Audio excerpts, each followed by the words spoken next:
Hello and welcome everybody back to the Inside Our Galaxy podcast. I'm your host Eric Hernandez. As always, we got to talk about what happened this week, which we had two games over the week, a midweek game as well as a weekend game. The first one being against Minnesota United, a 2-2 draw, and then the second one on Saturday being a 0-0 draw against Charlotte FC. So two road games that we had, two ties. And yeah, we're going to talk about that, give our thoughts and opinions about the games, just how we feel about this, the recent play of the Galaxy and things like that. I think that's a big topic of conversation that everybody's been talking about. So we'll talk about that. Of course, we got a bit of Galaxy news in this episode. And of course, we have our preview against the Houston Dynamo, which is this Saturday at home. So that is going to be a big game this weekend. So yeah, a lot of things to talk about this week. And we're glad you're all here. And of course, with me as always is LA Galaxy Central. How you doing, man?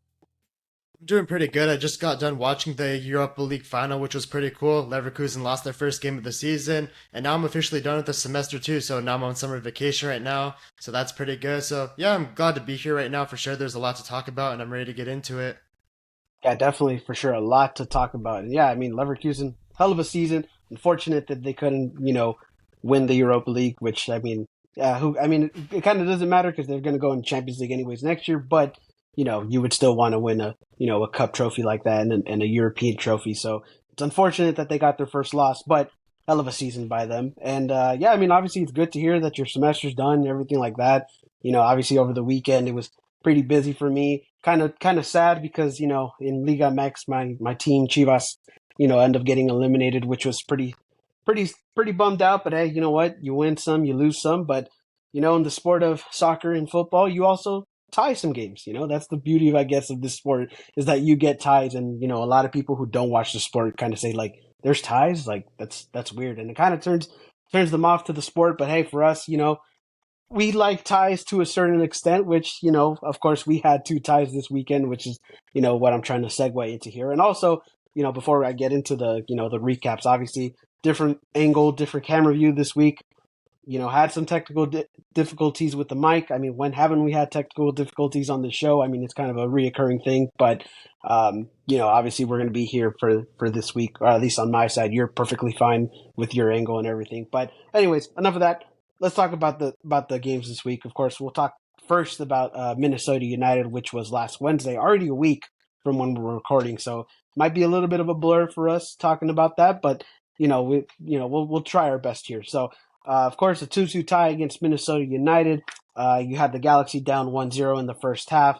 A Galaxy team that didn't look good in the first half. A team where Minnesota United was just putting the clamps on them. Like just really wasn't giving the Galaxy any chances. Really closing up the passing lanes for them. Really wasn't giving them a chance.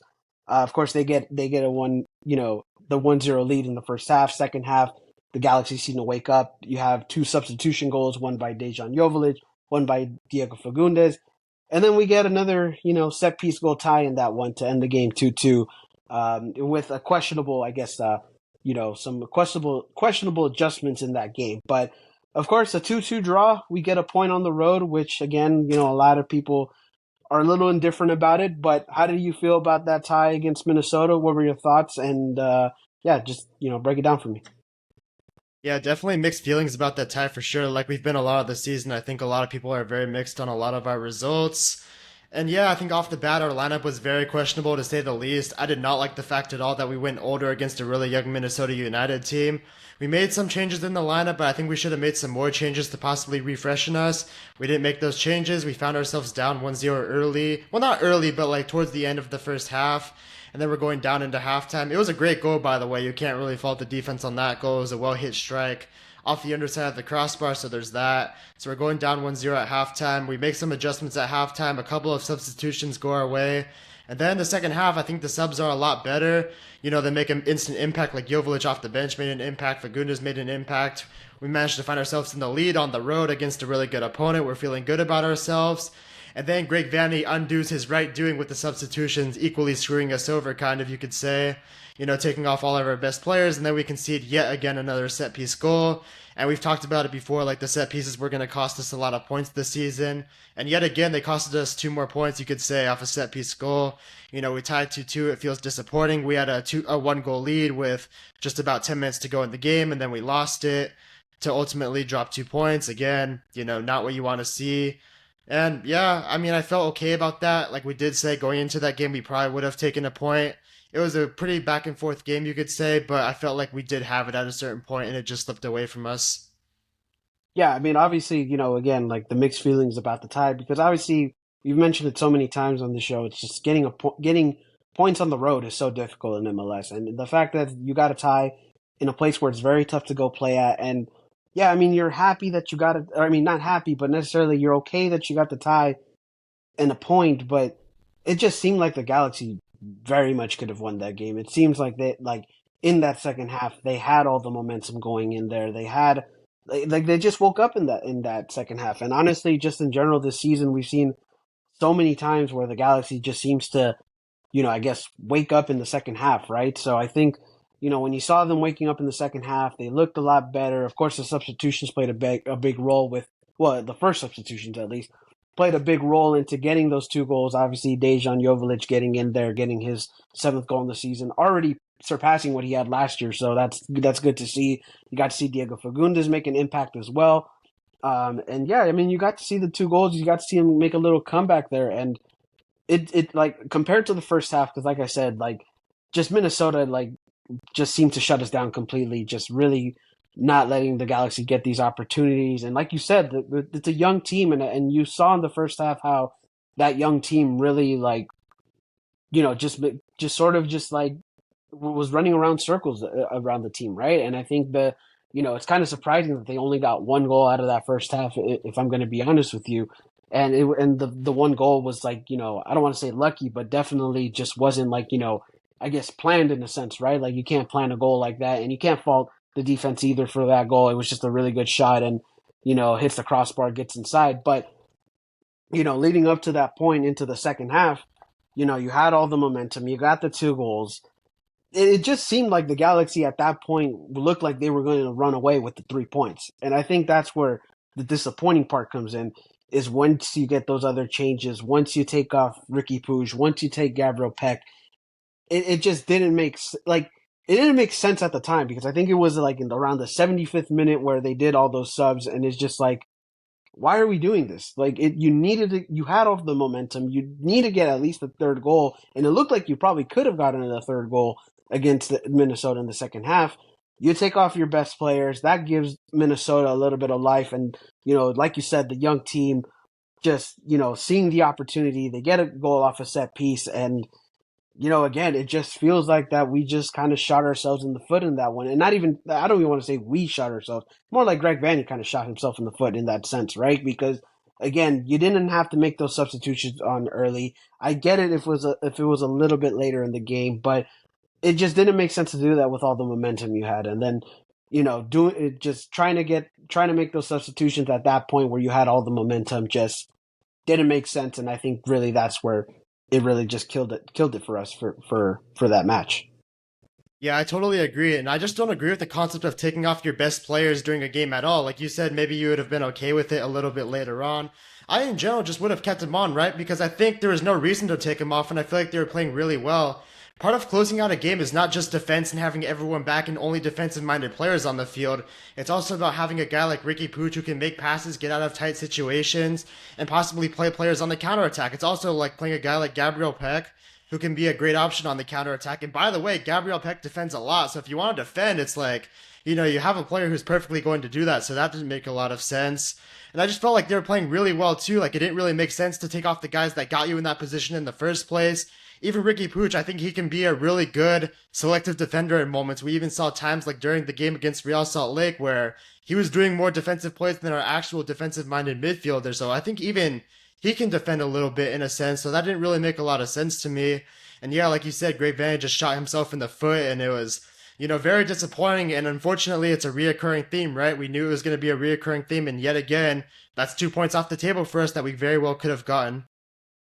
Yeah, definitely. And you know what? It's not like I don't even think like like the lineup in this game, like going into this game, was necessarily that bad. Obviously, you have your opinions, and you saying that it necessarily wasn't the best lineup going up against that Minnesota team. Which, yes, in the beginning, I think it's true, but like I wasn't too mad about going in with this lineup. I wasn't mad with having Dejan Joveljic come into the second half. Like he did exactly what he needed to do going in that second half, and same thing with Fagundes going in. Just like everything was like I think tactically was like okay, maybe even solid, but then once you make those other decisions so early on with the momentum completely in your favor, it just doesn't make sense that you do that. And again, like I think the Galaxy needed to get that third goal, which they probably could have gotten that third goal with the way they were playing, but Vanny decides to cut the cord very early on in that. And again, 75th minute, I guess doesn't sound like a bad like time to make adjustments, but whenever you saw the Galaxy play at that point, it's just like no, you don't make those adjustments with the fact of how your team is playing. It's like you gotta let these guys, and I get it. There's going to be a certain point where you got to make those adjustments, but 75th minute with the momentum was not the right time to make those adjustments. And again, Greg Vanny, we've seen those times where the decision making that he makes, and I don't think there's been that many this season, but this one definitely was one where you're like, okay, Greg, like, what are you doing here? Like, this was not the right call whatsoever. And especially again, where I feel like you were making some solid decision making, you know, starting the game and even even before that. But then after that, it was just like, no, that was just, it didn't make sense. And again, I get the aspect of, you're trying to steal points in on the road and things like that. And maybe you need to go a little bit more defensive. But again, the momentum was there. You didn't need to go defensive in the 75th minute. It just didn't. It blew my mind knowing that he just cut the cord on that. Another problem I had this is why is Cáceres starting? Like, why was he the one to start, dude? Like, against a young team when you have like Carlos Garces available who hasn't played yet, you have Jalen Neal who is coming off a couple of good games. You choose to go with Martin Cáceres against a really young, energetic team. Like, are you kidding me? And then you take out Julian Alde, a young player, and put in an older Johnny Nelson. And on top of that, like, why is Yoshida not getting a break, dude? Like, that's another problem. We haven't even talked about that yet, but why is Yoshida not getting a break? He didn't get a single break this week. Even McCarthy got a break, but Yoshida can't get a break. You could have played Mikovic against that young team too. You could have gone young yourself, but Van just wanted to put out a veteran lineup with going even older with Cáceres and going older with Nelson. I'm like, why? Why not give a younger defense a chance? Why not give Aude another start against a team where he probably could have done really well against? Why not give Garces his first start of the season? Why not continue to put Neal in there while he's playing well? Like, why would you go with Costas? That just made zero sense to me. Like, I mean, when it came to Johnny Nelson, I think that was probably the right one to do because of the inconsistency of Julian Alda this season. And I think you kind of had to give Johnny Nelson that start, and I don't think he played that bad. And then we'll go into the players, in a bit, but I don't think he played that bad. But like, and I understand, maybe putting a veteran lineup against a young team would just be the fact that experience, right? Like you're getting guys who have played for a very long time and probably knows how to like knows the mistakes that a young player could make, right? So I think that kind of makes sense in that aspect, but I don't think, having the combined age of 75 of your center backs was necessarily the right call for that either. I think with Jalen Neal having two solid games, you got to get him his form back. And I think, you kind of saw that with the last couple of games, right? But I probably would have put him in. You could have put Garces in as well, but he wasn't even available for that game. Wasn't even on the bench. So it's like, like I think the only change from that defense I probably would put was just like Cáceres, or even then like like you said Yoshida, right? Like give Yoshida a break. Maybe you could have put Cáceres in and Neal. You still get the balance of veteran and young in that back line, but you didn't do that, and Yoshida's got to get a break at some point, right? So, yeah. I mean, I think the only change would have probably been having like Jalen Neal or Garces, start in that lineup. But again, I kind of see what they were going with, but at the same time, like it didn't make sense to put Garces coming off a couple weeks not playing or a couple games not playing, and it just didn't make sense to put him in that in that lineup against a young team that's going to be quick and just going to go at you all the time. I agree. Nelson did pretty solid, but I just didn't agree with the concept of going older against a younger team. I didn't really specify on any players. I just didn't like that concept in general. I just think it didn't make a lot of sense. Well, I mean, Johnny Nelson is also like what, 26, 27 around there, Yeah, right? So he's a it's good age, but still, I probably just would have gone with more young guys against Minnesota, like Neal, Garces, Mikovic, Aude, just kind of match their pace for pace. That's kind of what I would have liked to see. well, fair enough. But again, I think Johnny Nelson did a solid job. I don't think he played bad. So and he's a veteran player as well, and again, not a bad age, not too old. He's 26 or 27. So again, I kind of see what they were doing, but I think the only one that was really in question was the center backs, I guess. With having your two old center backs in there, but yeah, I mean, honestly though, like again, like I don't think beginning and going into the game tactically wasn't bad. It was just the matter of pulling the cord again, like I said, like with those defensive minded subs in the 75th minute, and again Greg Vanney just not being just having those weird decision making and those moments where he just kind of almost like panics and maybe not panics, but just kind of maybe overthinks it a little bit. It's just like you don't have to like do that when you have all the momentum towards you. It's like you gotta read the game. You gotta know when to make the right decisions. And that was one where he just completely botched it. Like that's something that a lot of people weren't happy about. Some people were calling his head for that decision making in general. So it's like obviously right now Greg Vanney's going into the season. I even said he was going into the season he was in the hot seat. So it's like, and he still kind of is to a certain extent. So it's like you gotta have to like make sure you make the right decisions. Make sure you don't make stupid decisions that's going to cost us in the long run. You know what I mean? Yeah, definitely. And I just don't agree with the fact of taking off your best players. Again, they were playing really well. And if they're going to ride with them and get them the lead and, try to close out with them, like, I don't see why you would take them off. Like, you want your best players on the field. You need that quality on the field to close out a game. And yeah, I just didn't agree with it at all. I think they were playing really well, too. Like I mentioned earlier, I think they were still good fits for that game. They still had a lot to offer, but for whatever reason, we just decided to go all defensive early. And you kind of screwed the team over because if the game did end up 2-2, you were never going to be able to get back into the game and get a third goal because the quality on the field wasn't there.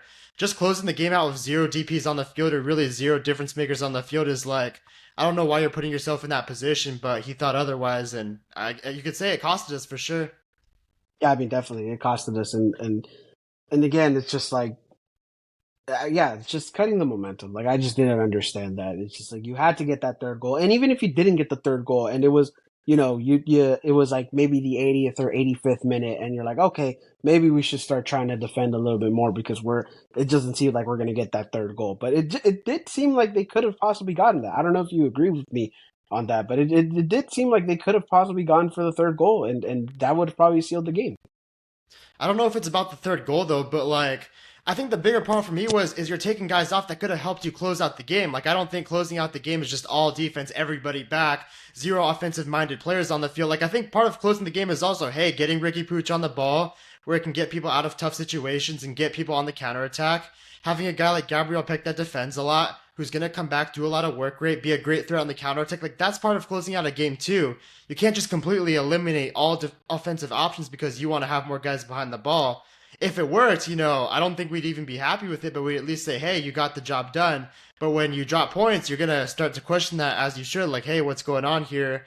Why did we drop 2 points from that game? And I think that's a big reason why. And I think taking those guys off at that moment in the game, wasn't a necessary adjustment to make. Like you said, they kind of pulled the plug on any momentum they had.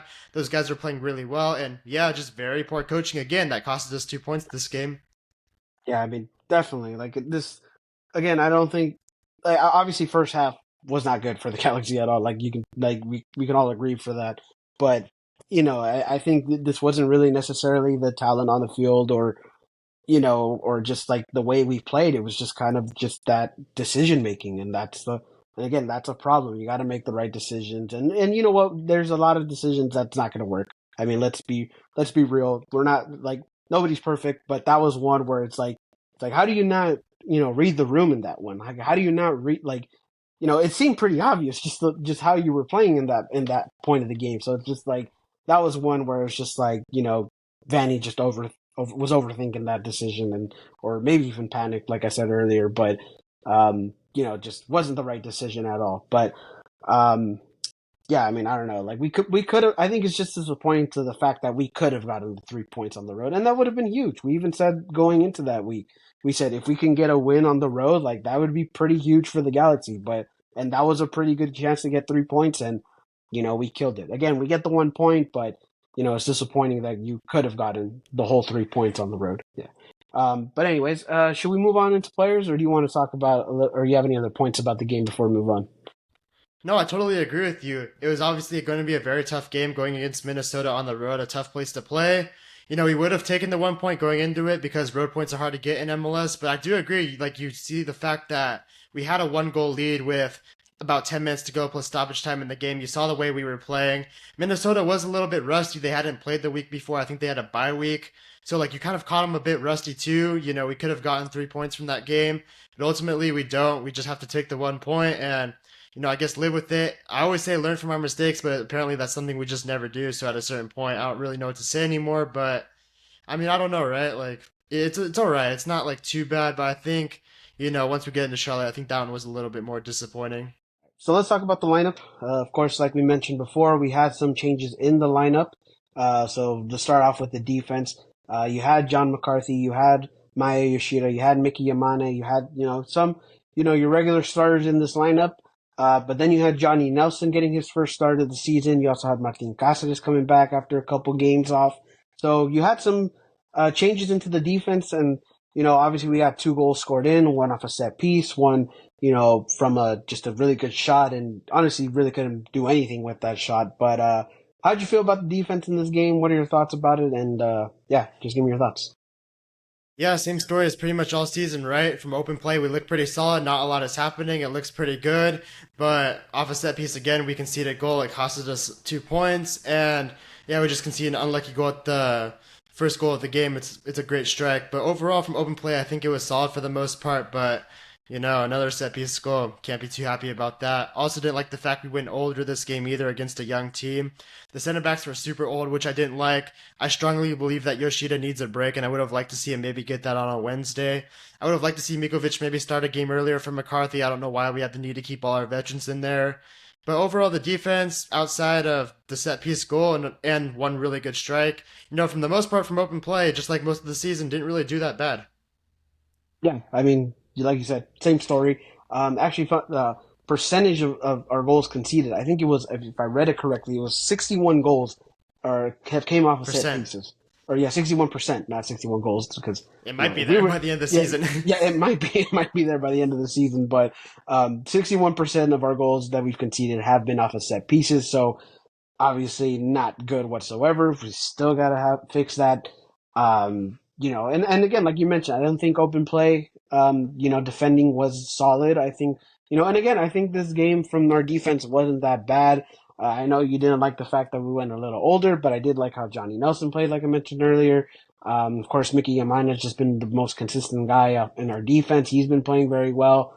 Maya Yoshida, again, I think, this was a game where you probably could have gave him a break and you didn't. But I don't think he played that bad either. And hopefully, Maya gets his break at some point. But this was probably one where you could have given him that break. But yeah, I mean, defensively, I don't think we were that bad. McCarthy, was okay, I guess. Again, distribution wasn't that great. In fact, there was even some moments where some of the defensive players were yelling at McCarthy because of his distribution. So that was a little bit concerning. Maybe that was probably a bit of the decision making of Mikovic starting on Saturday. So, of course, yeah. I mean, it's the same, same thing. I mean, you can't really say much more about the defense.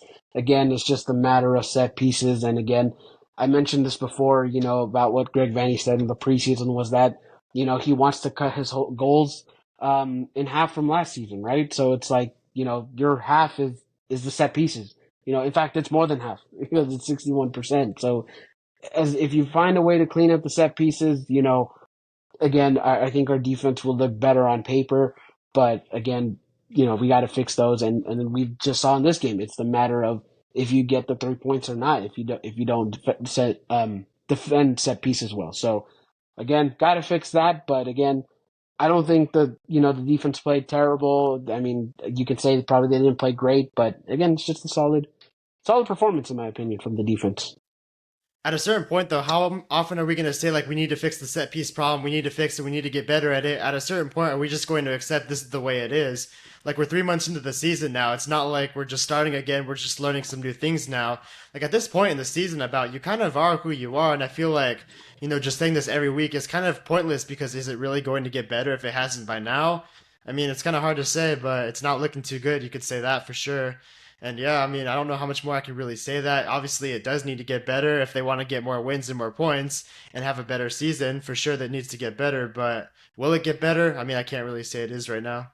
I mean, yeah, I kind of agree with you because it's like we are getting to the point of the season where, um, yeah, like you said, you are who you are, but to a certain extent as well, because I think, in this league, anybody can change the chord and at some point in their season. So it's like, yeah, I mean, yeah, at this point, we've already, gone what? How many games already? Like this is week 14, right? Or I'm probably way 15th off. game, I think. 15th game, or I guess after, Charlotte as well. So it's like, the point is, it's like, you're already almost to the midpoint of the season. You haven't cleaned it up yet. And I think, yeah, I mean, you're getting to the point where it's like, all right, maybe this is who we are. Like, we just can't, this is going to be our big weakness of the season. It's going to, cost us much more points at this point in the season. So it's like, if we can fix it, I mean, I think that'd be, good, obviously, but, it wouldn't be a surprise if we don't. But yeah, I mean, 61%. I mean, that's that's not good at all. Like, I mean, again, you want to cut. Vanny's saying he wants to cut those goals in half, and this is more than half. So it's like, you got to find a way. But I don't know. You're right. Like, I don't know if we can find a way. Like, this might be our thing, and that's going to be pretty concerning because the last time we were in the playoffs, if we make the playoffs this season, we got eliminated off a set piece, off a corner.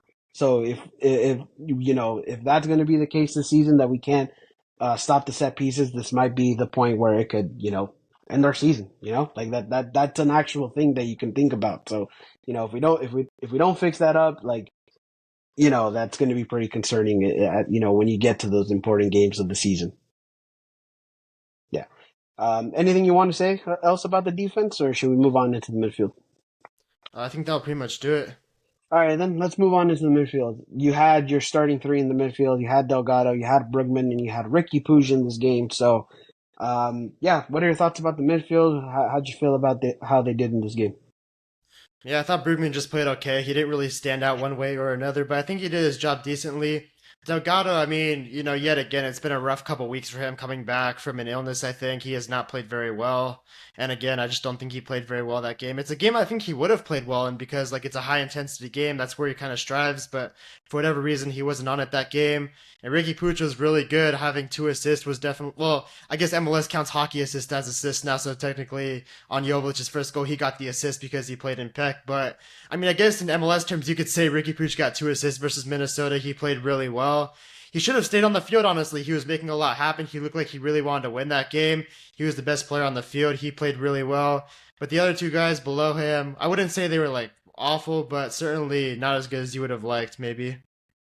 Yeah, definitely. I think it could have, Delgado just hasn't been the same since that illness. And I don't know, maybe it is kind of tough that you're making him play, coming off an illness and then also in a double week game. So again, could be a factor, but at the same time, that illness happened, what, like a couple games ago? So it's like, it's not his best stretch of games, definitely for sure, but hopefully he kind of has a turnaround. But yeah, in this game, he wasn't that great. Brugman played okay. Again, I think he even got subbed off for Cerrillo, when they made those changes, or I could be wrong. I think he actually stayed. Did he play the full game? I don't actually even remember. I don't think he did. No, I think Sadio came in. Okay then.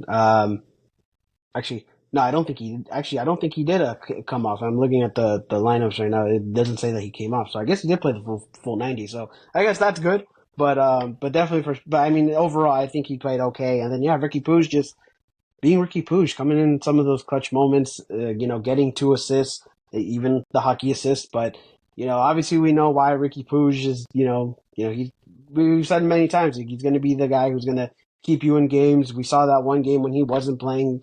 The Galaxy didn't look as good without him on the field. So as long as Ricky's playing, you might have a chance to win games and get points and turn it around. But in this game, he did all that he could, and it was just unfortunate that the decision making that we made and taking him off was the downfall. And that's a good example why you need to keep Ricky Puig on the field. It's like it could be the matter of getting the 3 points or not. So, yeah, I mean, in the midfield, I think that it was just a little bit below average in a sense overall. But of course, Ricky Puig kind of, was the highlight of that midfield, getting those 2 assists and keeping us in that game for sure. Do you agree with the fact that we shouldn't have taken either of the DPs off though? Because I feel like they were playing really well and still could have made a major impact in that game trying to close it out, and they were a good fit for that game too.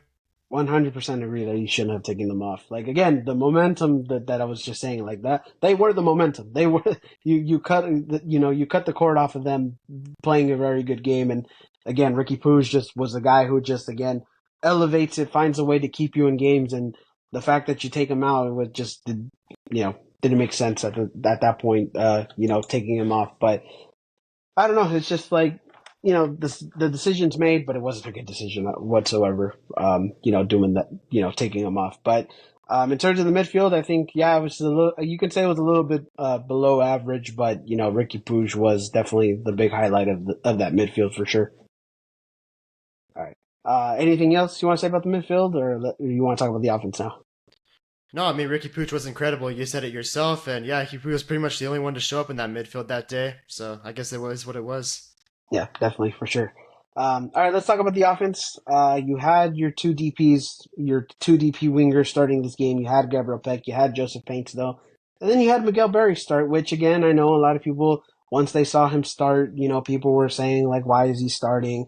Just because he scored a last minute tying goal against RSL, doesn't mean he should get the start. Everybody was saying their things, but it made sense to start him because again, I understood starting Barry meant that you brought Jovic back onto the field in the second half, especially him coming off a couple of games injured. It made sense that he would be the impact player.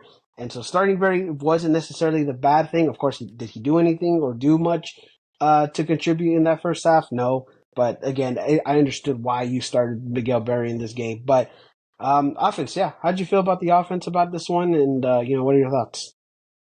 Yeah, I feel like the midfielder Ricky Pooch initiated most of the offense, right? He was the one getting through people and making the ball go in the right place. I think he was most of our offense. But yeah, unfortunately, it's the last time for a couple weeks we're going to see the two DP wingers start together, which we'll get into in the news. But just overall, I think Paintsel, yet again struggled. Very unfortunate, very rough last couple weeks for him. And it's going to be a very rough next couple weeks for him, knowing that he can't help this team try to get out of its, I guess you could say, kind of, winless run a little bit. And yeah, I mean, Paintsel did not play very well at all, had to come off. It made sense that he came off, which is unfortunate. I thought Peck played pretty good. He played really good defensively. He brought a lot of energy. He had the assist to Jovic, which was good to see. You always want to see your DPs on the board. And then Miguel Berry basically did nothing. I guess it was fair to start him because Jovic was coming off an injury and it was a midweek game. And maybe Miguel Berry would find something from that goal. He kind of earned another start. But yeah, didn't really offer much. And yeah, that was pretty much it for the Stars. We'll get into the subs when we get there. And there were some offensive subs that made a difference for sure. But yeah, overall, I think Ricky Puig honestly was the initiator of most of our offense that day. Yeah, I mean, definitely. Ricky Puig was the guy who initiated the offense, but then Peck was the guy who kind of like kept it going, He right? came The along. guy, Yeah, he came along. yeah, he came along in that game, kept it going. Was giving the effort, was making good plays with Ricky, in that game. So yeah, I mean, Peck was I guess the bright spot of that offense, but again, in the first half, really, I guess you could say didn't offer much. But once Ricky Puig was starting to get things going, he got things going, and then you saw the chemistry between them two, and yeah, obviously that's where they, like I said, they were the momentum in that game. They were the guys who turned it around in a sense, and like just giving us the life in that game, and possibly could have getting those 3 points.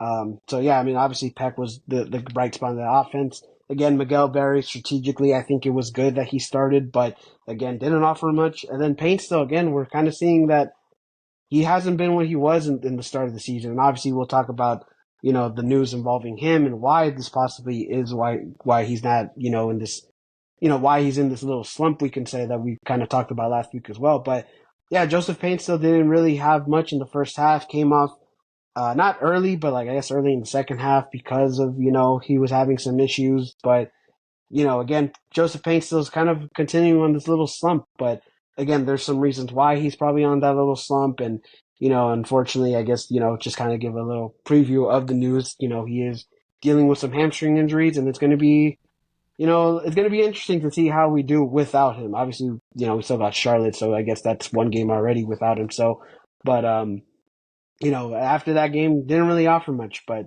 yeah, Gabriel Peck, I think to me was just from the starters at least the guy who stood out for sure.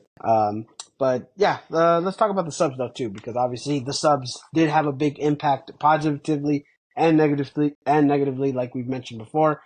Your first two subs, you had Dejan going in and Fagundes, the guys who got you the goals, the guys who also kept you into the game and brought you back into this one and gave us hope that we could have gotten the 3 points. So, yeah, I mean, obviously you had the defensive subs that we made also in this game, which weren't necessarily, timing wise, probably wasn't the best subs to make. But, yeah, I mean, obviously this was, I guess, a story of the subs. How'd you feel about the subs and, what are your thoughts about those? Yeah, you could say they had a positive and negative impact, right? Both in the second half. We brought on Joveljic for a struggling Miguel Berry, and that was a really good sub. Joveljic got on the score sheet, it looked a lot more lively. We brought on Diego Fagundes for an injured Joseph Paintsel, and I think Fagundes looked okay too. He did some things well. He had a very clinical finish against Minnesota, which was really good. Would have been nice to see him get another winner against Minnesota. That would have been really good for him, but unfortunately that didn't happen.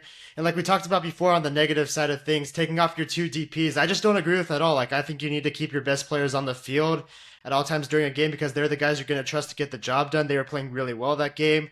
They're the reason you had the momentum in the first place, and it was too early just to completely park the bus, in my opinion. We shouldn't have taken those guys off, and ultimately it costed us, and Greg Van is going to have to sit with that, and that's what he decided to do. And yeah, obviously we don't agree with it at all. It didn't make a lot of sense, but there's nothing you can do about it now, right?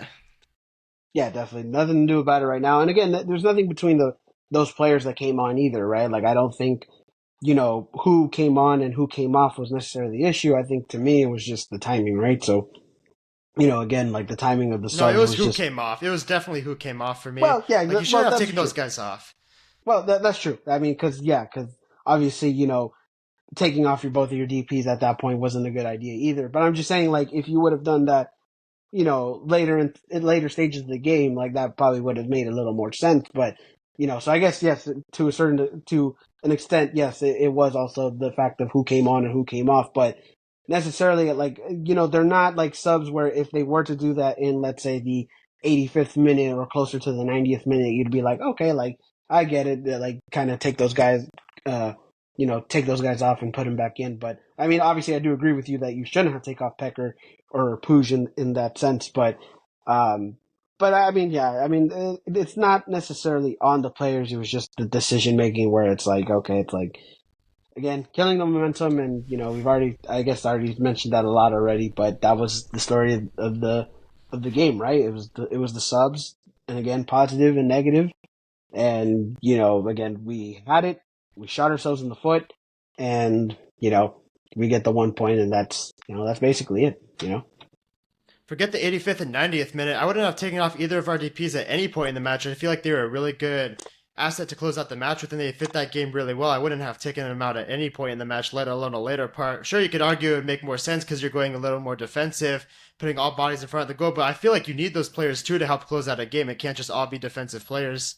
Yeah, that's true. Maybe if you would have taken out just one of them, it maybe could still make a little more sense. But even then, like again, it just the timing, and then the way they were playing, it just did not make sense to take those guys off. But again, I think that's mainly on Vanny, and I think that just a bad read of the game, and to make those decisions, and you know, again, that it is what it is, I guess now, because we can't do anything about it now. But those are decisions you just can't be making in those type of situations, and that's the story. Just I guess bad decisions in the end. All right. But anyways, those were the players. Any other players you want to talk about, or should we move on into our Charlotte recap now? Yeah, the last thing I would say about the game is it feels like 2 points lost, right? Like sometimes we get these ties where it feels like a point gain, you feel like kind of okay about it, but this one feels like 2 points lost because we kind of had it in the bag and then we just kind of let it slip with bad decision making and bad defending on a corner kick. Yeah, I mean, yeah, this was the game where you it felt like we could have really gotten those 3 points. Like at one point I said, like I was even thinking like, oh, we can actually steal the 3 points in this game. Like we can actually, this is going to be huge. But then it happens, and again, decision making and the set pieces just were not in our favor. And yeah, I mean, obviously it does kind of feel like that. that's the lost part about that tie. It's like, yes, you're okay that you get a point on the road because of the situations, but you had it. You really did have it to win this game, and yeah, I mean, it's disappointing. It really is disappointing that you could have gotten that we could have gotten those 3 points on the road. It would have been massive, massive to get those 3 points on the road. But yeah, I mean, again, what can you do? I guess at the end of it. So yeah. But anyways, that was Minnesota. That was the midweek game that happened last week.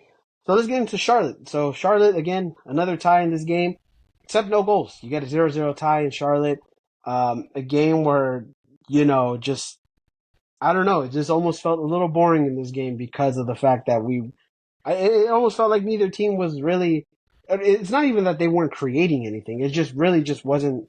Like, I don't know. It was just a very weird game to think about. And again, you get a 0-0 tie. You get a clean sheet. I guess that's the positive. But you don't get any goals in that game, and you don't get any. You don't get a win. I guess. But yeah, you get a 0-0 tie in Charlotte. On Saturday, and yeah, I mean, what are your thoughts about that game? How did you feel about Charlotte? What was your thoughts? And yeah, just break it down for me, man. Yeah, there's not really much to say about it. Like, at least in Minnesota, we put in a pretty good performance. We showed a lot of signs of life. We were creating, the effort was there, especially in the second half.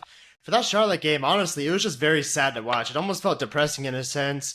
Like, once that game finished, I kind of just asked myself, like, why did I even watch that game? It looked like nobody wanted to show up. The only guy that I could honestly say looked like he wanted to win that game was Ricky Pooch. It feels like he was just dragging like a bag of cement all across the field, and we were just kind of trying to limp our way out of there a little bit. Like, I get it. We were tired. It was the fourth road game in the last 5 games. It was the end of a trip before a homestand. So, I mean, I get they were probably tired.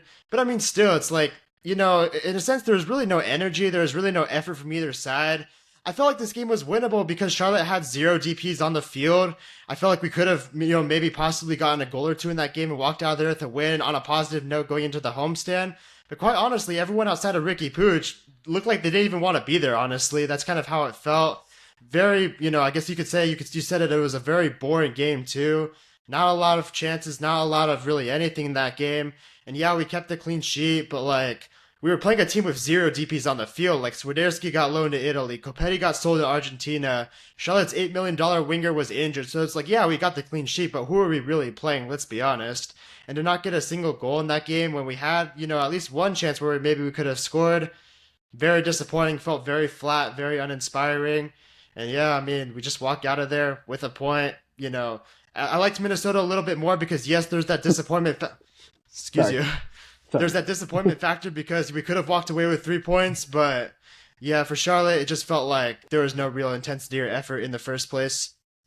Yeah, if honestly, it was like my cough right now. Like it was pretty. It was like it was almost like there was just no, like I don't know. It was just like that's like that's probably the reaction you got from that game was just like a cough. Like all right, that's it. Like More like a you know, yawn. yeah, or a yawn and a bit of a cough. Like no, like those moments in like movies or something, or like in a cartoon where it's like something's empty, like an empty stadium or whatever, and all you just hear is just a distant cough. That was probably like the Charlotte game. Like that's all you got from that game. You know what I mean? So it's just like yeah, definitely. I think the best word to put it was just bland. Like it was just a bland game. Like you didn't really have anything going for this game. And again, like you mentioned, Charlotte wasn't 100%. They had no DPs, and yeah, I mean, I guess we had ours, but in a sense, it was just like first half. I don't think it was. I guess it wasn't the fact that, or hold on, let me just gather my thoughts here. But point is, like I think the second half, they definitely woke up again, like again, and which is again could be a interesting topic because like of the Galaxy just seeming to wake up in the second half. Like, could this team be a second half team? That I think that you can question that now or start to question and whether you like that or not. But it just seems to me that we got more energy in the second half, and like you mentioned, it seemed like Ricky Puig was just the guy who was going to keep you in this game, give you the chances, and yeah, your analogy of like just dragging cement, that's just sort of how it seemed. It's just like these players just weren't 100% there, and you can blame the travel, you can blame the fact that they were playing on turf or anything like that in a sense, but it was just like yeah, it just didn't seem like it was there. It just seemed like uninspiring, like you said, and yeah, I mean again we get a point which is okay, but at the same time it's just like That's not the best performance you could say. Some people even say that might have been the worst performance from the Galaxy this season, which, maybe, yeah, you can put that up there, that it was one of the worst performances. And yeah, I mean, honestly, just, to me, I think the word is bland. It just really wasn't a good product on the field. But, again, the good thing is you get a clean sheet. With Mikovic gets his first start, first clean sheet. Everybody's like, oh, shoot, like maybe there's a goalkeeping controversy. It's like, I don't really think Pikovic was that challenged in this game either. So, like, honestly, it was just kind of an easy clean sheet for him. Even if McCarthy was in goal, I think he probably could have gotten a clean sheet too. But, from both sides, it just wasn't good on either side. But you could say that the Galaxy had more to offer in this game than what Charlotte had, for sure. I guess the most threatening Charlotte attack in that game was when the ball went under Mikovic's feet and almost went into our own goal. That was kind of funny, but if that happened, that would have been really bad. That would have been pretty bad. And I think a lot of people would have been like, oh, why do we keep this Mikovic guy around or something? Like, everybody would have been on him. But definitely a slip up that you don't want to see. And honestly, could have been a slip up if that went viral. If it would have gone in, it's like that probably would have been like a not good look for the MLS for sure. But yeah, that's a slip up you don't want to see from your goalkeeper for sure. But um, yeah, I mean, but still though, it's like I think it's just this game again, I can't even really talk much about it because it's just like there wasn't anything that really said like, oh, like if we would have done this, this would have probably changed the game. Like there's times where there's zero like intense 0-0 draws, but this was a draw that like a 0-0 draw where it had no intensity, no like just no. I don't even want to say no effort. It was just wasn't there. It just wasn't 100% from either teams, and like it was just one of those where it's just like, all right, I think both teams would, I guess, would say would be content with the 1 point because it was just like a game where either team just wasn't good. So I think through the team's perspective, it was a good one, but I think through fans, it was definitely like, okay, we probably could have offered more in this game, and it wasn't the game that we were expecting in this one. And in fact, even going into the game, we said this was probably the one where it was probably more of a chance to get a result. And again, it was just, a bland performance on the field. Yeah, I mean, there's not really that much to say. Like you said it all, basically flat, uninspiring. That's pretty much the two ways to put it. Bland, whatever you want to call it, just not really much there for us. And yeah, we walk away with a point, but I mean, going to this homestand, I'm not feeling too good about it, right? I'm not feeling too good about the way we're playing. I mean, I will say at least the homestand, which I guess we can talk about like later in the preview, but like at least, going into after this Charlotte game, you're gonna get a lot of home games. So I guess maybe that'll be inspiring for the team, hopefully. But again, we can talk about that in the Houston preview. But yeah, I mean, I guess we should go into the players, right? Again, there wasn't really much you can talk about from that Charlotte game unless you had any other points about it. No, that's pretty much it. Honestly, the score should have been 1-1 when you look at the two chances both teams missed, but either way, it's still a point, so it really doesn't mean much. Yeah, I guess so, right? So yeah, I mean, it was just going to be a point, right? So it is what it is. But let's talk about the players because again, there was also some movement in the lineup. In the defense, you had a little bit more movement. Of course, you had Mikovic starting as your goalkeeper. You had Jalen Neal coming back, getting the start. Mickey Amane was again your right back. Yoshida was your center back, and you had Julian Aude coming back into the lineup. So yeah, defense. How'd you feel about it? Again, a clean sheet. You don't get a goal in there. So how do you feel about it? Yeah, clean sheet is a clean sheet, but like I said before, like how much can we really rate this clean sheet? We were playing a team with zero DPs and a ton of salary cap space where they're expected to make a lot of moves in the summertime. So yes, we kept a clean sheet, but when you look at the quality of opponent and what they had on the field, it's like, all right, it's not really that impressive. But I mean, just as for our defense in general, I think Mikovic overall was solid outside of him, having that one mistake where the ball almost went under his feet. That would have definitely been a viral moment, very bad for him in the MLS. But luckily, the ball is coming at him slow enough to the point where he could recover. Who else started that at defense? Who started at left back? It was It was Julian Aude, Aude. right? Yes. It was Aude, right? I mean, I guess he did okay. Jalen Neal did okay, I guess, too. Yoshida, again, like a guy I just want to see have a break. He's been playing a lot of minutes. He's played every minute of the whole season. I just think he needs a break. We've had Carlos Garces for 4 games. Haven't even seen him on the field yet. I think that's disappointing because it's a signing I think a lot of people were excited about. And, like, we still could be excited. We haven't seen him play, right? There's not really a point to judge, but he hasn't gotten a run yet. Yamane, again, just like Caligari was last season, every week we're talking about the same thing. He's very consistent. He's very good. Yamane was fine again. Overall, our defense was fine, I guess. They didn't really play a strong opponent, but they did the job they had to do. Yeah, I guess it was fine for what the game had to offer, right? Because again, like you mentioned, just really wasn't good from either team, and I guess really Charlotte was didn't have that much threat either. So it's just like they played good for what the game had to offer, I guess. So it's just like you're not disappointed about that. I guess again we don't concede off a set piece, so there's that as well. So it's just like again the defense just did what they needed to do, and that was just not concede, I guess. But I don't know. Again, didn't really have to. They did good for what the game had to offer. Definitely for that is what I would say the defense did for this game. The fact that we're saying like we didn't concede a set piece as a positive is kind of sad, honestly. Like the fact that like we do that one game, we're saying like, hey, they didn't do this. Like seriously, guys, really?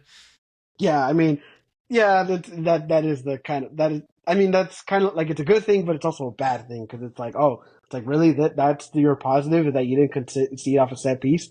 It's like because we've conceded so many, so it's like it's not really a game where you say like, oh, this fixes the issue. It's like no, it doesn't. It just happens to be a game where we just didn't get conceded off our biggest weakness, right? So yeah, again, I guess that's the only positive, but it's not really the biggest positive, like I guess you could say. But yeah, I mean, anything else you want to say about the defense before we move on? No? All right, then. Let's talk about the midfield now. You did have a change in the midfield. You had Edwin Cerrillo actually starting instead of Gaston Brugman. You had Mark Delgado, and you had Ricky Puig. And again, like we mentioned, Ricky Puig is the guy who's just going to keep you in the game. The guy who probably looked like who really wanted to win this game. But yeah, I mean, how'd you feel about the midfield in this game? What were your thoughts about it? Yeah, I mean, yet again. Wait, so who started in the midfield? Was it Sadil or Brugman? I think it was Surreal, right? Yes, it It was was Sadio who Surreal, I started. think. Yeah, I recalled that. Yeah. I mean, yet again from the midfield these last couple of weeks, they're slipping up. And I think, again, defensively on the side of the ball, they were very poor. I was not very happy with the way Sadio played. I think he made a lot of really soft tackles, had some turnovers, let some people get through him too easily. So I was not happy with him there. Delgado, again, since the illness, he's not been the same player. I think he had yet another tough game. You got to question Vanny, like, hey, should Delgado be starting right now? Is he ready to start MLS games right now? And for these last couple of games, it looks like he's not. He played a very poor game, and then Ricky Puig looked like the only guy on that field that had any desire to win that game pretty much. He was making everything happen. He found a lot of really good passes to Peck over the top that created a lot of threatening opportunities. He was trying to get on the ball from the defense, trying to get on the ball from midfield, trying to get Fagundes involved, Joveljic involved. Quite honestly, I would say Ricky Puig looked like Messi playing with a bunch of Sunday League players. That's kind of what it looked like out there, really. He looked like the only guy that showed up or had, any interest in winning that game. He played really well, and I was very happy with how he played. But yeah, other than that, defensively with Delgado and Cedillo, just very poor from them again, and they need to pick it up going into this homestand. Yeah, I mean, definitely they got to pick it up, and that's a funny analogy. Yeah, it's probably just Ricky Puig, just like the guy who takes the Sunday League game seriously, and everybody else came hungover, right? So it's like Exactly, yeah. that's kind of how that game was. It's like that It one was, player who yeah. did. It wasn't that one player who didn't go partying out the night before or anything like that. It was like, all right, I'm gonna take this game serious, and everybody else came hungover from from their going into that game. But no, yeah, I mean, obviously Ricky Puig again, just the guy who's gonna keep you into the games, the guy who's gonna give you a good chance of getting a result. And yeah, I mean, for the midfield, it has been lacking. I mean, this was, and again, like, even with the midfield lacking, it's just like, there wasn't really much of a threat to Charlotte, but it's just like, if you can't lock up the Charlotte team who didn't look like they have that much of who didn't look like they were that much of a threat, I think that's an issue in itself. But yeah, I mean, again, we mentioned Mark Delgado just hasn't looked good since his illness, and then Terrio was just kind of just not fully there either. So it was just like again, the midfield was poor, and Ricky just was the guy who was carrying it, like the guy, and not only just the midfield, just the team in general. So it's like he was just the only guy who again was the only guy who didn't party the other night before, and had to carry these hungover dudes in in this game. So it's like yeah, I mean, midfield definitely again a below average performance, but the only reason why it's just a below average is because Ricky Puig, did his thing.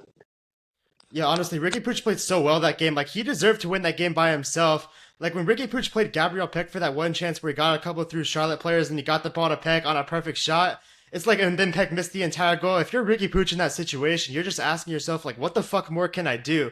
Like, I got through, like, three guys. I passed the ball perfectly perfectly to you out wide. I set it up perfectly for you to have this very clean shot, and you missed the entire damn goal. Like, what more can I do? And he deserved to have that assist right there. But Peck just totally just. I guess he just missed. I don't know what more to say, but you can't be missing that, right? And Ricky Pooch, he made the one play that could have maybe got us a 1-0 win. His teammates yet again let him down. Yeah, definitely. And you know what?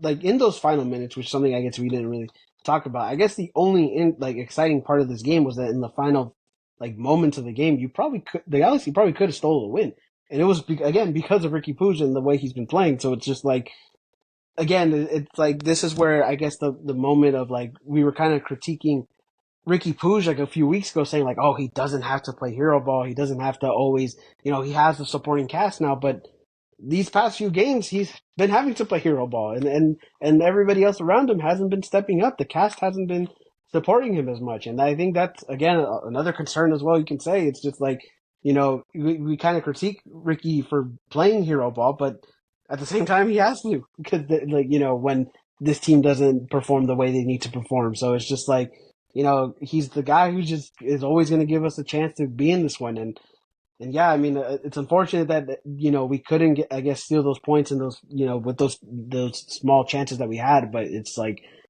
again, it's just like again, there's people just critiquing Ricky Pooh sometimes, and I don't understand the Ricky slander sometimes. And I mentioned that before. It's like he does a lot of things that we kind of take him granted for. So it's just like and again, this is one game where I guess you could say kind of like showed you that in a sense, if you get what I mean.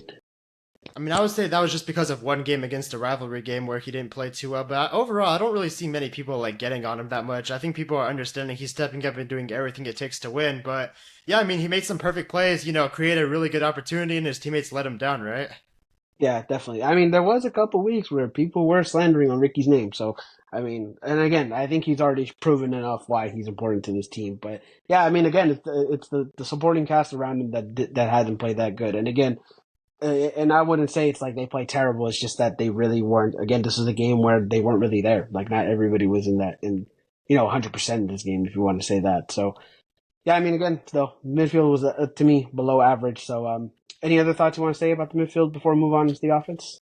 I mean, would you really call it Ricky Pooch like full on slander though? I would just say it was like kind of questioning what he was doing. It wasn't really like slander because slander is like really making fun of somebody or talking down to somebody. I think just questioning their role in a team is like kind of more what was happening, which I think was reasonable to a certain extent. But I think these last couple of weeks and what he's tried to do with the team kind of proved that like, yeah, we need him to be at his best. And we need him to be as involved as possible in order to give us the best chance of getting a result or winning a game. I mean, I sort of took it as slander. Or maybe, yeah, it wasn't maybe slander because slander is just kind of more like making jokes and making fun of somebody, I guess, in a sense. But it was just kind of like, Ricky Puig, like, and again, it hasn't been done recently, obviously, but I'm just saying there was that one point in the season where people were questioning him, which again, it's just like, I don't know how you would question Ricky Puig. And I know it kind of sounds like I'm glazing him right now, but it's just kind of like, You have it's to, just right? like, yeah, but it's like you kind of have to. It's like this guy's done a lot for us, so it's just like, it just doesn't make sense to question him. I get it. There's some decisions that he does that doesn't necessarily pan out, and yes, we would have to criticize him when those questionable calls or questionable things that he does. But it's just like for the most part, it's like he keeps you in the game. He keeps his team alive for sure. But but again, I think this game kind of showed you a little bit about his passion about the Galaxy, and again, he wanted to win this game, and it's unfortunate that everybody else didn't really step up to win this game. Yeah, I was just about to say, like, we need more players like him, right? We need everybody to play with that same energy that Ricky brought, but unfortunately, no one else really brought that. Yeah, nobody really brought that, unfortunately. But I guess it is what it is. But let's go into the offense right now. Of course, you had Dejan Joveljic starting in this game. You had Gabriel Peck also starting, and then you had Diego Fagunda starting because of the Joseph Painstill hamstring issues. But yeah, what are your thoughts about the offense? Of course, we got 0 goals, so I guess there really isn't much to say about the offense, right? Yeah, I mean, 0 goals speaks for itself, right? I think Diego Fagundes was just okay. He tried to make some things happen, but overall, a lot of things weren't clicking for him. He wasn't exactly on the same page as the offense. To be fair, he hasn't started in a couple weeks, so maybe he was trying to get back into things, but it wasn't great for him. Joveljic, I'm not even gonna blame Joveljic because I was watching the game and he was so isolated. Like there was one point in the game, like I was thinking about rewinding and taking a picture of it, but I didn't end up doing that. there was 8 defenders around him and just Joveljic in the box. I'm like, what the hell? Like, of course, Joveljic is not going to do anything like that. Like, Joveljic was kind of just left out to dry. He got really no service. He was just kind of left alone up top. So I can't even blame him, but like, obviously, he wasn't very involved. And I think Peck, like overall, you could say there are some positives about him. Like I think the Ricky Pooch Peck connection was really good, and it's going to have to be very good these next couple weeks, considering Painter's going to be unavailable. But I think they had some good moments fighting each other over the top. He made some good runs. But again, what everybody is going to look at is that one chance he had. Ricky Pooch creates a really good chance, lays it off perfectly to him. He has a wide open shot. If he just places the ball into the corner, it's definitely going to go in. And he misses the whole goal. And that was a really big chance to take a 1-0 lead. And as a DP player, when he missed that chance, that's just unacceptable, right? That should be a chance that should be hitting the back of the net.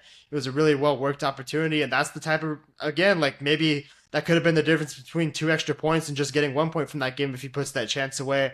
You know, to be fair, like I said earlier, Charlotte should have scored on the other end, and that could have made the game 1-1 easily. But I mean, still, we had a chance to take the lead. He didn't take it as a DP player. You know, it's definitely not a very good look. But, you know, overall, I was at least happy with some of the runs that he was making. Uh, yeah, I mean, yeah, I think again, Gabriel Peck just giving the effort. And that's something that we just sort of talk about Peck, right? And just like the effort he does, and some of the defensive work he does, and you know, at some instances. So it's like, yeah, I mean, obviously he had that one shot that didn't really help him, and yeah, I think the offense just really wasn't clicking, and it could be just because of the fact that Jovic got his first start in a few games, and same thing with Fagundes getting his first start since the beginning of the season when you know Gabriel Peck wasn't fully integrated. So it's like that also kind of had an effect. So it's like, and then Dejan, yeah, just really was the guy who never really got the service either. Yeah, there was moments where, you know, he was wide open, getting in the right spots, right positioning, and you know, and even moments where he was contributing, but at the same time, like you said, it just wasn't getting that service, and that's where it was just like, you know, you couldn't really get the full, I guess, production from Dejan either. But realistically, the offense didn't really have much production at all, just a few chances, but. Yeah, I mean, honestly, just again, just in general for the whole game, it just was bland, you know, and I think a little bit of the offense, some of the offense kind of played into that, but it wasn't necessarily because they played bad. It's just that the connection, I guess, wasn't fully there the way that I saw it from that game. I mean, yeah, that chance though from Peck was a really big chance. So, like, I don't know how he didn't score that. Like, as a DB player, you have to figure he has to put that in the back of the net, right? Yeah, I mean, he has to. And it's like those are the chances that he needs. And again, like you mentioned, like he has to step up. And you know, especially with these like next few, you know, these games without paint still. So it's just like yeah, you know, he's gonna have to really step it up. And again, it's not that he's been playing bad, is there anything like that? It's not like he hasn't gotten any production, but it's just like we need to see Gabriel Peck also do a little more, right? Like, I mean, we still paid a lot of money to bring him in, and you know, I feel like he still needs to do a little bit more to really, like, I guess, to like, you know, show us something, right? And be like, all right, this is going to be the guy, because you know, the difference is with Paint still, like, we saw it right away. We're like, all right, this guy's a really big impact player. Not saying Gabriel Peck is an impact player either, but it's like comparing Paint still to Peck is a little different, and I guess their style of play is also different as well, the type of wingers that they are, but at the same time, it's like this is going to be a big opportunity for Peck. Now, with him out, it's like he's going to have to step it up in a sense. And this was a game where he could have stepped it up, but it just really wasn't. I guess I guess you didn't see much of that either, other than that few chances. I felt so bad for Ricky once he made that pass to Gabriel Peck and he missed the goal. Like, what more could a Ricky do there, right? He made that perfect pass. He got through like 3 players. He laid it off perfectly for him, and his teammate just completely misses the goal. Like, I just felt bad for him. Like, what more could I do in that situation?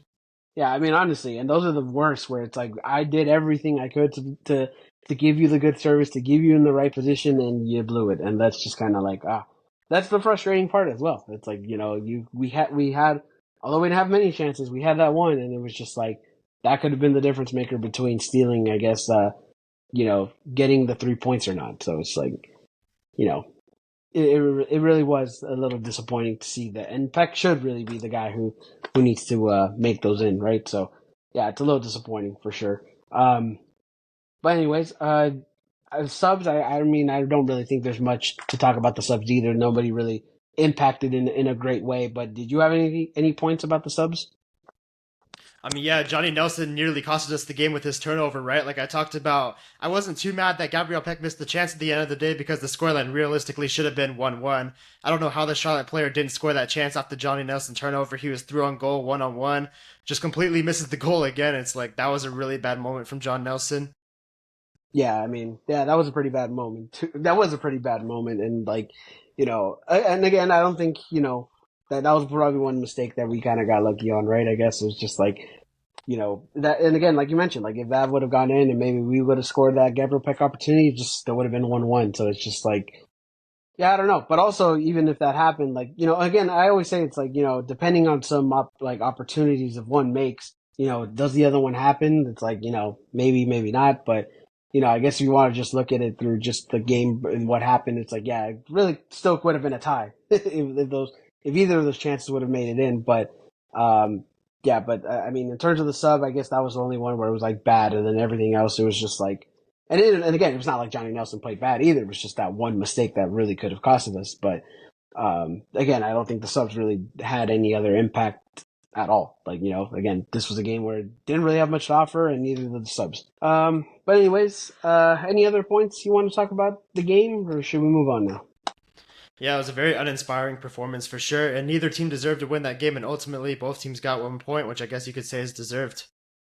Yeah, I mean, again, like I mentioned earlier, I think both teams are okay with getting that 1 point with what they have to offer on the field. So, I guess for them it's okay, but for us it was a little frustrating, definitely for sure. But yeah, of course that ended that 2 game road trip. Of course, like we mentioned earlier, 4 of the last 5 games were ties, and we've only had 4 points out of all those games. So a little frustrating right now from the Galaxy, for sure with all these ties. And I know a lot of people, are sharing their opinions and everything like that. But I mean, yeah, I mean, the 4 ties in a row, it sucks, right? Like I think there was a couple games where you could have gotten more. The RSL game probably could have, should have won because it was a home game. The Minnesota game, you had it and then you blew it, and it's just like, there could have been more from those 5 games, but unfortunately, we got was just a bunch of ties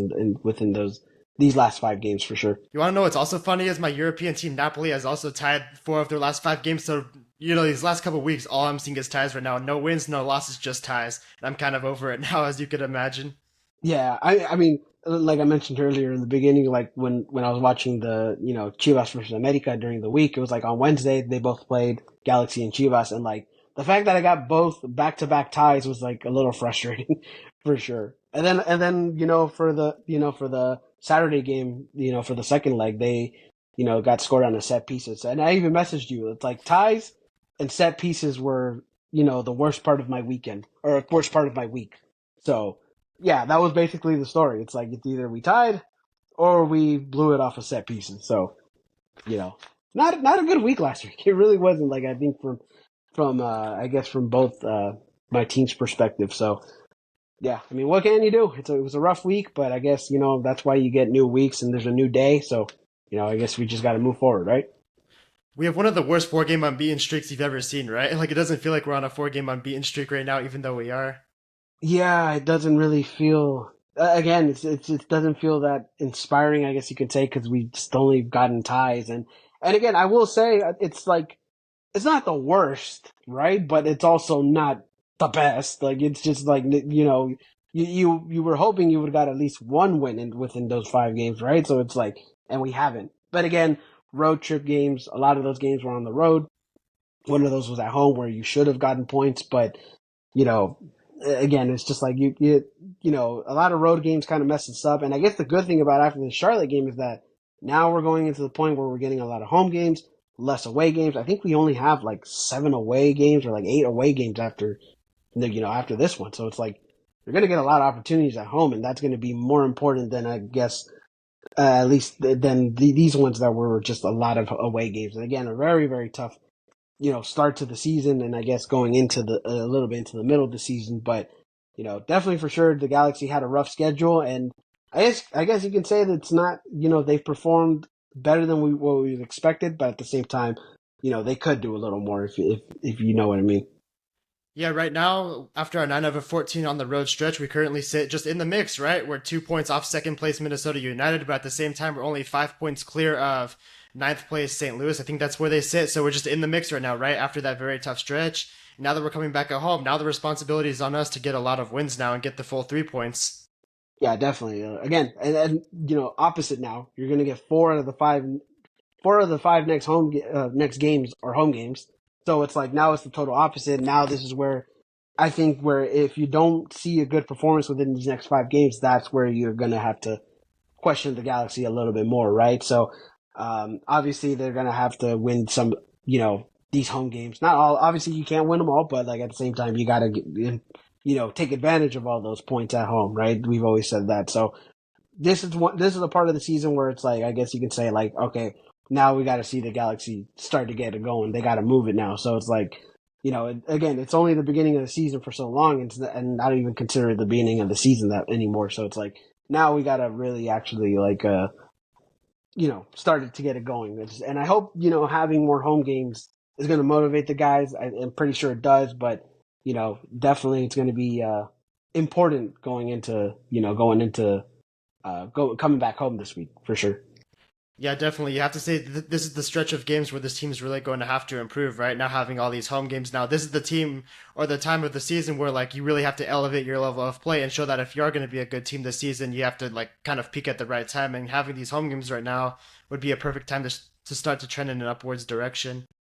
Yeah, we're getting into the dog days of summer, so this is going to be kind of the start of that as well. So yeah, we got to take advantage of those points at homes, and it also starts with Houston this weekend. But before we get into Houston, I guess we got to talk a little bit about the Galaxy news that transpired this week.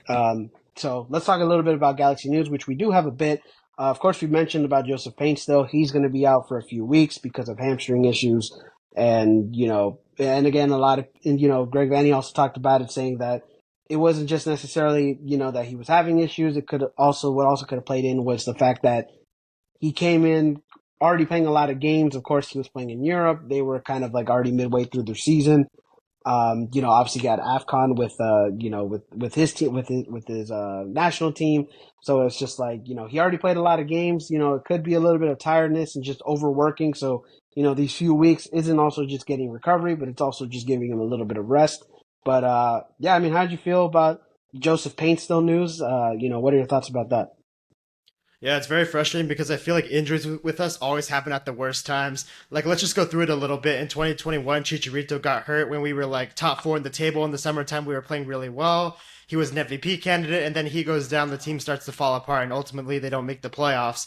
In 2023, we had a very bad start to the season, but then Klein gets fired. We get a couple results here and there. We get a couple ties, then we get a couple wins against LAFC at the Rose Bowl. We beat Philadelphia. Maybe we're not saying the season's going to fully turn around, but hey, we could push for a wild card spot maybe. And then once Leagues Cup comes around, our entire team just falls apart.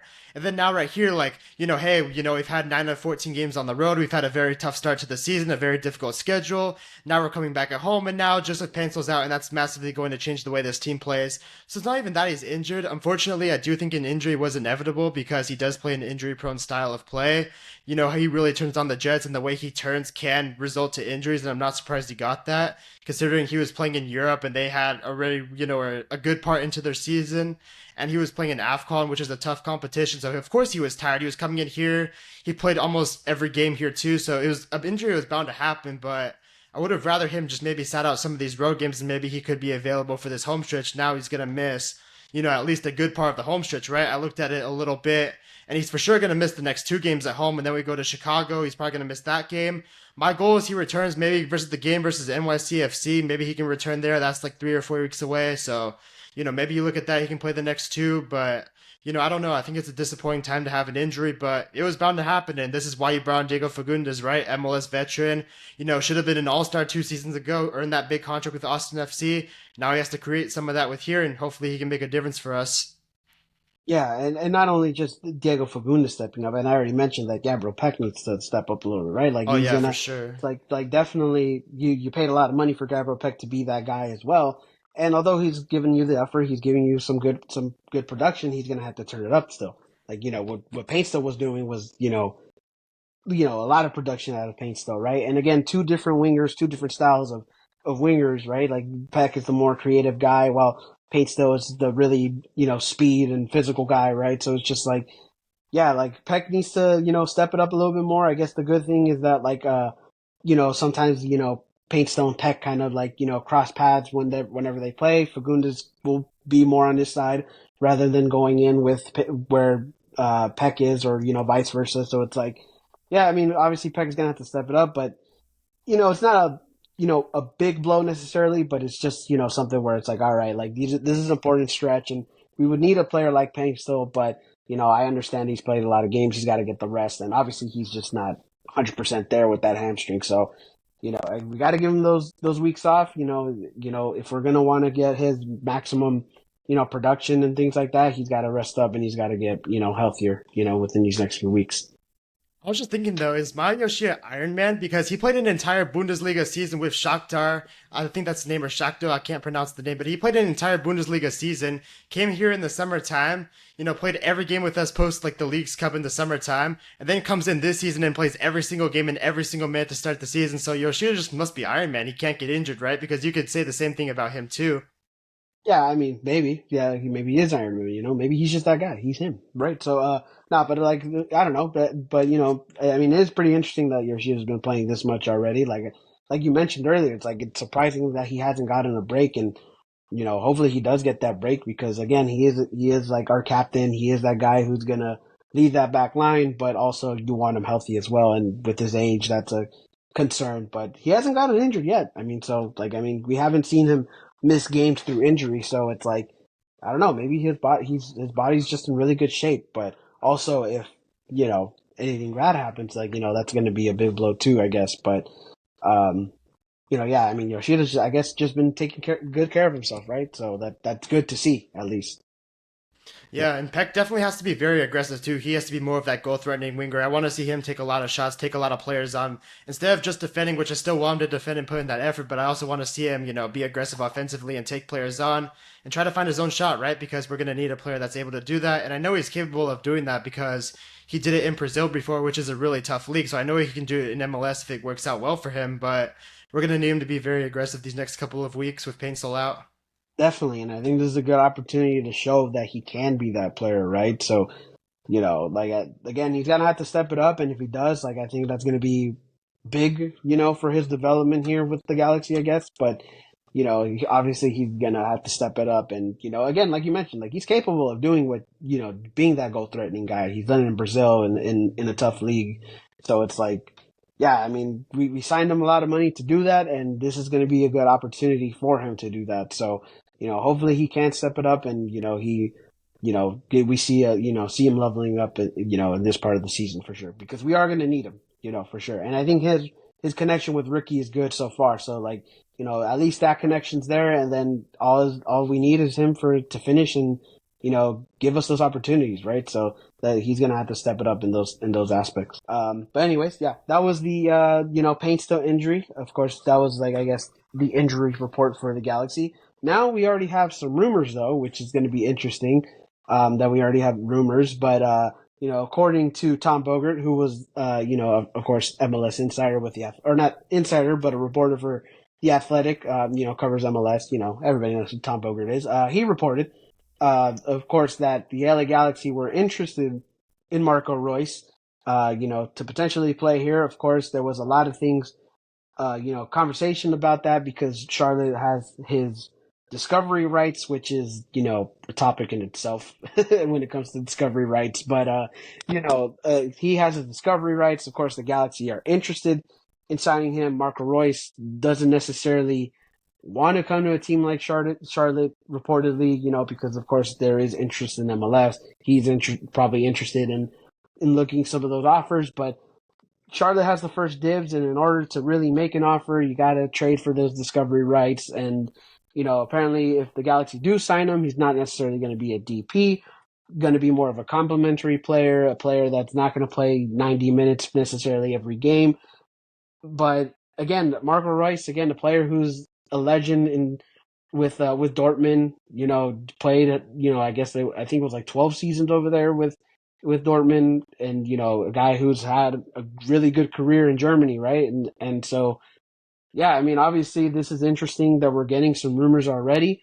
It's interesting that it's Marco Royce, but I mean, what are your thoughts about that? Because again, the Galaxy seem to be interested, but I don't know if it's necessarily realistic that we can get a player like Marco Reus. But what are your thoughts about it?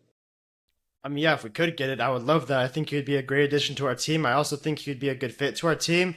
He's a very versatile player. He can play in many different positions. He can play sort of a center forward role next to Jovic. He can play a center attacking midfielder role. He can even play out wide a little bit. So, very versatile player for sure. Very good player, very well respected player, had an incredible career. I really hope he wins the Champions League final, even though he's going against Real Madrid. That's going to be very difficult. But, if we got him here after he won a Champions League with Dortmund, I think that would be a really cool story if he came here after. I mean, you could say Will Kuntz has done it before, right? Like, he was a big part in getting Chiellini to LAFC, and that was a really big deal, too. And they make it sound like it's kind of a similar role a little bit, where he's a complementary player. He's going to play some games. He still has quality to offer, but he's not going to play every minute of every game.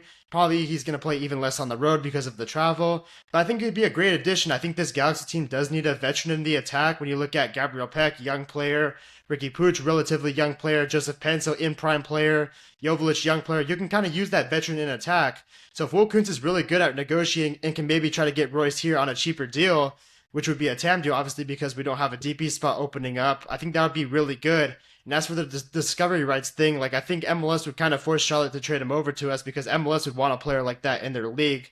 So eventually, Charlotte would kind of have to trade it over just for the league itself because they don't want him not coming to MLS because of that rule. So I think eventually, like, if he did want to come to the Galaxy, that would get sorted out in itself. Yes, the Galaxy would probably have to offer a decent amount of money, but at the same time, you would do that to bring him in, right? You would probably do that. And yeah, I think it would be a great addition. At first, when I heard it, I thought it wasn't very realistic, but the more I kind of think about it, it does make some sense.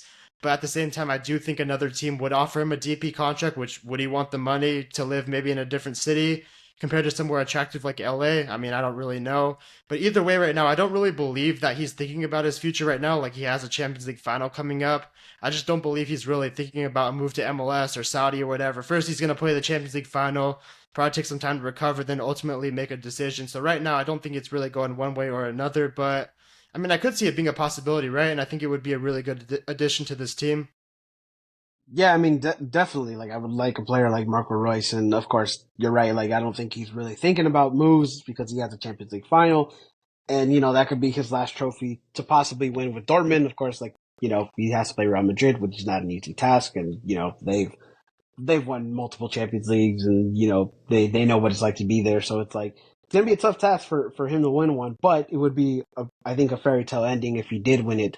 Did win the Champions League with Dortmund, but point is, it's like for Marco Royce, yeah, it's interesting because obviously first talk about the discovery rights because it's like you know you said like MLS might have to force Charlotte to trade those rights to us or to a or a bigger market team or whatever, but it's like I don't know if they're gonna force them, but if they don't, like, what is what is the value of those rights, right? Like, what are we gonna have to trade for those rights? And I think that's the first step. It's like if the Galaxy are really interested, of course, but it's like what are those discovery rights worth? Like how big, how much are we gonna have to give up for those rights? And is if we do have to give a lot, is it worth it to bring in Marco Reus if he's going to be a complimentary player, right? A player that's not going to fully I guess, play, right? Like, not going to play, not going to be a starter. But, that's step number one. And if you get past that, like, again, is Marco Royce willing to take a massive pay cut? And, people are saying that, he could be a TAM player, which again could, Kuntz has done it before with Chiellini. You could also mention Bale when he was in the LAFC as well. It's like, but I think the difference between those guys is that I think they had something to offer after the days with LAFC. I think Chiellini right now is like part of the board with LAFC right now. So obviously he got something, post LAFC, post playing day. So obviously he got that. Bale came here just to get the fitness level for the World Cup and for Wales. And, obviously, him winning a championship with LAFC helped him a lot, being fit with, for the World Cup. So there was things that they had, to benefit after LAFC, and maybe it was worth the pay cut for them to get that, right? So it's like for Marco Royce, it's like, are you going to have to do something similar, right? It's like what is there to offer for him post, his playing career if that's the case, because this could be like a 1 year, maybe 2 year max deal, right? So it's like, is there something the Galaxy could offer him post, or at least Kuntz could get something, offer him something post playing career? Like, I don't know, like what can you offer him post? Like, obviously you can't put, it's not fitness for the German national team because he's not in the picture anymore, and even then the Euros is in the summer. So it's like, even if he was called up, or actually I don't even know if he is called up. I haven't even paid attention to the roster, but I don't think he's, in the national team picture right now, right? So it's like, again, what is there to offer for him after, post playing with the LA Galaxy, if that's the case, and also, other than just living in LA, because I think that's a big plus in itself. But after that, like, what is there more to offer? And I think those reasons alone is, what made the Chiellini deal successful and the Bale deal successful, is because they have things offered post their playing days at LAFC. But I don't know. It's interesting, but I think that they're if the Galaxy are really interested, I'm really I want to know what they're going to do if they really do want Marco Royce. I mean, obviously, interesting rumor, of course, for to have a rumor already this early before the window is signing. Interesting to see already names come up. And also, another thing to mention as well is that, like, ever since Kuntz came in, I think I saw the stat. It was like the payroll has been down, or like he's used like 20% less than what we've used, in the previous year. So it's like, that's interesting too. So maybe we got some money to deal with as well. So it's like, obviously we're spending smart now. So, who knows? Like, I mean, maybe we do have enough to give Marco Royce an offer, I guess. But again, I don't know if this is going to happen, and nothing's imminent right now, but it's a fun little rumor for sure. Um, but have any other thoughts about that rumor before we move on? Yeah, I definitely really like him to come here. He's one of my favorite players. He's a really good guy, very loyal player too. I'd argue he's like the German Jamie Vardy. He stayed loyal to Dortmund for a very long time. So to see him play here would definitely be really cool. We also have a U22 initiative spot in the summertime, so I'm interested to see if we're going to use that to bring in another player.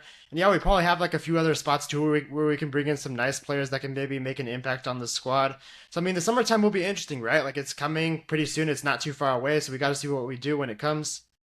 Yeah, definitely for sure. Like, we still got a couple months, but again, it's interesting to know that we got some rumors popping up, right? So again, don't know how imminent that would be or how likely it is, but it's not out of the realm, I guess, to bring Marco Royce in. But we'll see. We'll see in the future. But yeah. So that was some rumors, of course. Other Galaxy news. I guess just a little shout out before we get into the preview. Of course, Ventura County getting a win, in their, I guess, their actual home opener in Ventura County. I think it was a 2-0 win, right? If I recall. A game where we thought that apparently the same player got two yellows and didn't get sent off. That wasn't the case. But, of course, just a little shout out to Ventura County right now, because they did get a win in their home opener, and also in first place in the West for MLS Next Pro. I know we don't really talk about much about the, MLS Next Pro and, and the Ventura County. But of course, you're happy to see them getting a win, and of course being in a good position, right? So I mean, you have any other small little thoughts about Ventura County right now? Yeah, Matt Taylor has been an incredible coach for them. He's done a really good job with the players, really getting them to play a good style of play. They look like they're all connected together. It's a lot better than it was last year. Remember, last year we were getting destroyed like 6-1, 6-0 every single game. It was just a bunch of chaos. No one knew what they were doing. This year they look a lot more organized. They have a plan. They're executing their plan, and they're getting results right now. So they're doing a really good job right now, and hopefully they can keep it up. Yeah, definitely for sure. Shout out to Ventura County. Definitely that they're playing good, especially with how they've been playing last season, or how they played last season is night and day to what they're playing right now. So, of course, I haven't watched too many Ventura County games, but of course, it's good to see that they're on the top in that leaderboard. So, shout out to them. And yeah, that was some Galaxy news, of course. And now let's talk about Houston this weekend, the preview. Yeah, we're going to be back home against Houston. Uh, like we mentioned before, we have, four of the last five games were away games. Just in general, the first half of the season, had a lot of away games, and then now we're sort of getting into the tide of we're going to get more home games. We're going to get a lot more opportunities to get, to win at home and to get, have good performances at home. So, and it starts with Houston. What are your thoughts about Houston right now? Of course, Houston last year did win the U.S. Open Cup. They had some success last year. But yeah, what are your thoughts about going up against Houston this Saturday? Yeah, it's definitely a winnable game. Houston has regressed a little bit this year, so I think it is a winnable game. They're not that good on the road either, which is something to keep in mind. But I mean, overall, like, I just don't feel too confident about the Galaxy overall. Like, I feel like they're playing bad. There's still a lot to figure out. Our defense is super inconsistent. Our midfield hasn't been good the last couple of games. Now, what's our attack going to look like without Payne still? I don't think Fagundes is a great fit in the starting lineup. Yes, you could say it benefits Peck a little more because him and Payne still aren't overlapping there. But also, I don't think, Fagundes fits very well with Ricky, or he doesn't really benefit Joveljic either. So I'm kind of worried about that fit too. We're coming off a very just, mediocre, flat game. And even at home this year, when we've played 5 games at home, it's not like this team has really shown me anything that convincing that it's just going to turn around at home. We played 5 home games. We tied 3 of them, and two of those three ties. We had a 1 goal lead in both of them. We let it slip away. We got lucky against, maybe not lucky, but we found a late goal against Real Salt Lake to get back into it. And then even our 2 wins at home, right? They weren't even that good. Like we got, a 1-0 win versus Seattle where we just scraped by. And then we almost blew a 3 goal lead to San Jose in the second half and almost tied that game. So even at home, I don't think this team has been that convincing. And I just think, again, with a lot of the problems coming up with the form we're in, I don't know. Honestly, like I could see another time. Maybe I can see another one of those Charlotte mediocre games where we're just kind of going through the motions. We're not creating too much. Maybe the defense can do something. Maybe we go behind early and find a goal and get back into the game. But I just don't really see us winning the game. I think we're closer to losing this game than we are to winning, and that just goes off our form right now, unfortunately. Yeah, and not to mention, obviously, any opponent that's going to come into Dignity Health Sports Park wants to be the first team to give the Galaxy their first L at home, right? So it's like I'm pretty sure Houston's looking at that as well, and wanting to be the team to do that. And yeah, I mean, of course, there's a lot of questions to that are going into this game, and obviously questions about form, question about players, and yeah, you're right. Like obviously we're undefeated at home, but it hasn't really been that convincing. But also at the same time, I feel like the players are still going to say, or at least feel like, hey, we're still undefeated at home.